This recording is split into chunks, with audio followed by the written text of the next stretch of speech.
nagsalita eh. I know people will judge me, but we exist. What we had is real.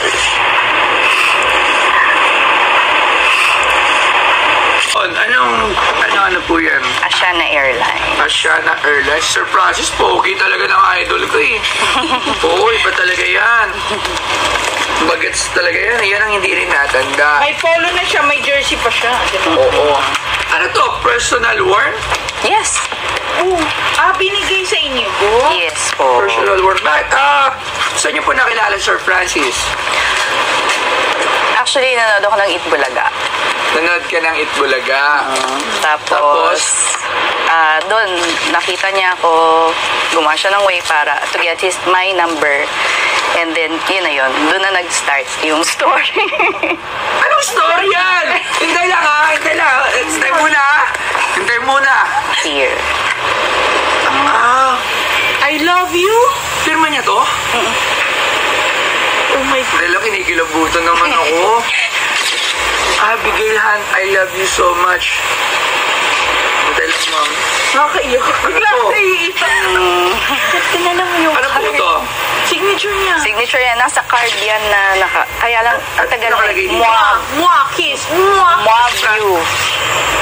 Mwah you. Year 2007 yan. So, mamaya explain ko bakit ganyan.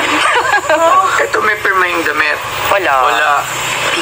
Wow, sige. Wow. Dahil lang, mama, medyo na-intriga ako dito. Abigail Han, I love you so much. Pirma ni Francis M. Bakit po? So, yun na nga. Grabe yung tinan mo. Oo, Legit lang. Grabe. Anong year to, ma'am? 2006 maybe or 7 din. 2007. Mga ganong year. Oo. And there's a story behind this jersey kasi. Sige po, ano po? Actually, untold story. Okay? Untold. Yes. So, Nakaabang. nakita niyo na naman sa letter na I love you so much.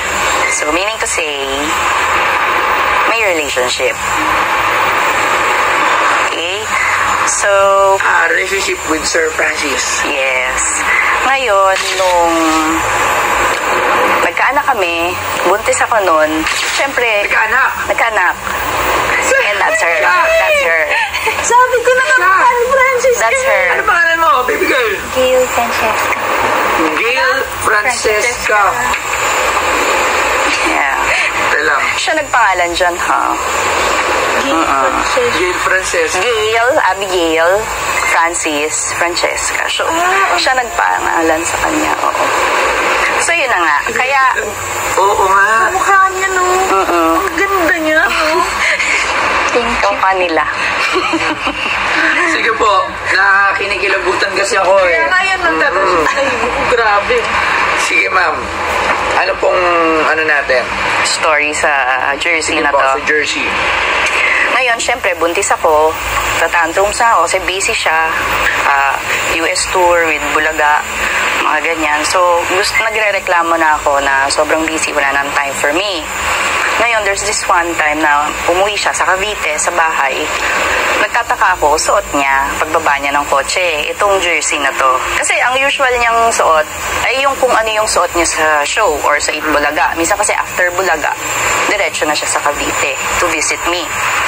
Ngayon, yun nga, one time, ito yung suot niya. Kaya nagtaka ako, bakit suot mo yan? So sabi niya, mamaya. Okay. So pagdating namin sa room, sabi niya, okay, baby mama. Yun ang tawag niya sa akin eh, baby mama. Gusto ko kasi maalala mo itong jersey na to habang suot ko. Para every time, mamiss mo ko, you just have to wear it or hug it or place it beside you bago ka matulog. Anong year yan? Mga July, kasi August 4, I think, nagpa-executive check-up siya eh. Yung pala yun, parang early premonition, mga ganon.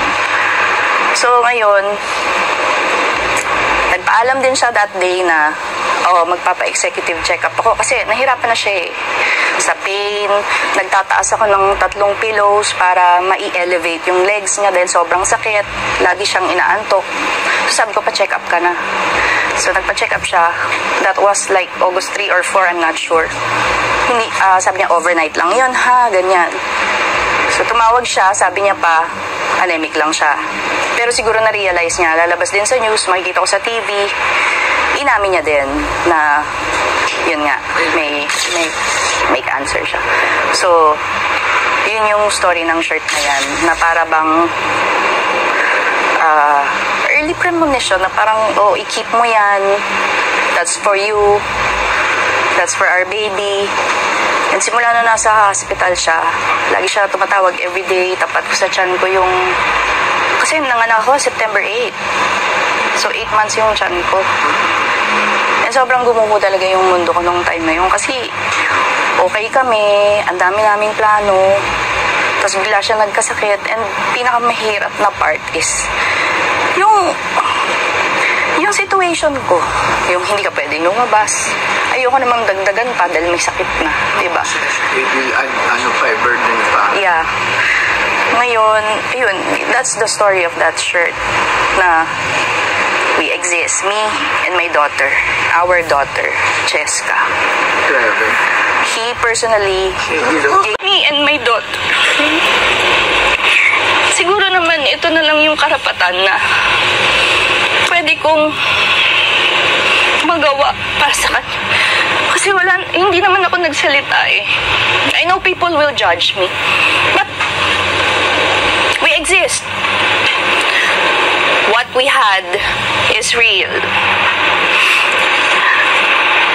Me and my daughter exist. Mahal niya kami. And that's a fact. So, yun lang. Sorry.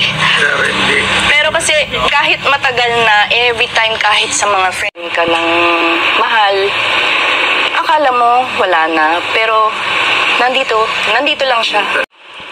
Ano po ba? And yung bagsakan niya po. Bagsakan niya? Bagsakan, oo. So sige nga, pwede ba sample ng line ng daddy mo? Sa kaleidoscope work, para medyo, may flow, may melody. Yan, sige. Go, anak. Sige. Do it. Yung rap. Yung rap? Sige. Yung rap na lang siya. Yung po, bagsakan. Sige, bagsakan po. Diba yan? Ako, hindi ko marap yun eh. Alright, sige, game. Pwede po may music. Music? Pero was... Maka-copyright tayo. Ayaw pa. Okay, sige, game. Sige na lang. Imaginein mo nasa stage ka. Wala kami. Hi. Okay.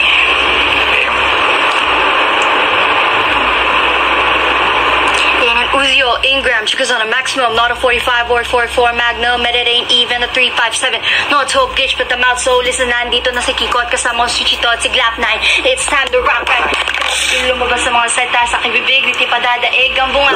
Halat tumunga nga, lahat na papahanga sa talento, ko'y tagakalentong, bata-bandaloy na ngayon nakatira sa antipolo. Sumasaklolo sa mga hip-hop, pwede ka ririno, pwede rin trip lang. Si Glap kasama ang parokya, parang bulaga na kailangan di mabokya, di mo na kailangan malamang kung bakit pa. Kami lahat ay nagsama-sama. Mic check, ito na nagsalib ng pwesa. Press magana taglak na ito parokya. 1, 2, 3, 4, let's vote in. Kasi mukha pa rin siya. Ilan taon ka na ulit? 15. Ayan, good luck. Kung ano man yung tatakin mo. Kung hindi ka ba mag-artista or... Soon.